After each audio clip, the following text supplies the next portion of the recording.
Some crashes are accidents. Some are something else entirely. This is one of those cases where, even years later, people still can't agree which one it was. 5:30 a.m. Strongsville, Ohio. A quiet suburban street where mornings usually begin without incident. But on this morning, everything changed. A Toyota Camry raced down the road at nearly 100 miles per hour before slamming head-on into the brick wall of a commercial building. Investigators found no skid marks, no attempt to brake, no sign that the driver had tried to avoid the impact. Only devastation. Inside the car were 3 young people. Behind the wheel was 17-year-old Mackenzie Shirilla. In the front passenger seat sat her boyfriend, 20-year-old Dominic Russo. In the back was Dominic's close friend, 19-year-old Davion Flanagan. Dominic and Davion died at the scene. Mackenzie survived. And that single fact would become one of the most debated parts of the entire case. Who they were. Before the courtroom. Before the headlines. Before the arguments over what really happened. They were simply young people trying to figure out their lives. Mackenzie and Dominic had been in a relationship for some time. From the outside, it appeared like many young relationships. But according to testimony presented during the investigation, those closest to them described frequent arguments, jealousy, and a relationship that had become increasingly unstable. Prosecutors later pointed to something they believed was even more significant. They alleged Mackenzie had made threats roughly 2 weeks before the crash. At the time, those words attracted little attention. Looking back, investigators would later argue they carried a very different meaning. The night it happened. On the night before the crash, Mackenzie, Dominic, and Davion spent several hours together. Later testing showed that all 3 had marijuana in their systems. As the evening turned into the early hours of the morning, Mackenzie got behind the wheel. What happened over the next few minutes remains known only to the people who were inside that car. 2 of them never had the chance to tell their story. The third has maintained that what happened was never intentional. But investigators believed the vehicle itself preserved critical evidence. And that evidence would become the foundation of the prosecution's case. What the data said. Modern vehicles record far more than most people realize. Hidden inside the damaged Camry was an event data recorder, a system designed to capture information during a crash. When investigators analyzed that data, they focused on one finding above all others: the accelerator pedal. According to the data presented at trial, it remained fully depressed until the moment of impact. 100% throttle. No braking. No attempt to steer away. For prosecutors, those few seconds told an unmistakable story. The defense, however, argued that data alone could not reveal what was happening inside the driver's mind during those final moments. That disagreement would become the central issue of the entire trial. An accident or a decision. From that point forward, the case split into 2 completely different narratives. The defense described the crash as a tragic mistake, a reckless decision made by a frightened 17-year-old driver in the middle of the night.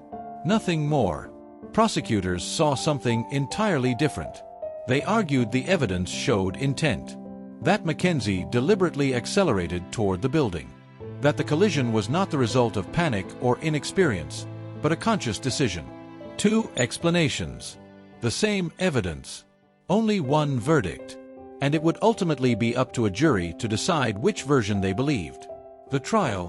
Because of the seriousness of the charges, Mackenzie Shirilla was tried as an adult, even though she was only 17 when the crash happened.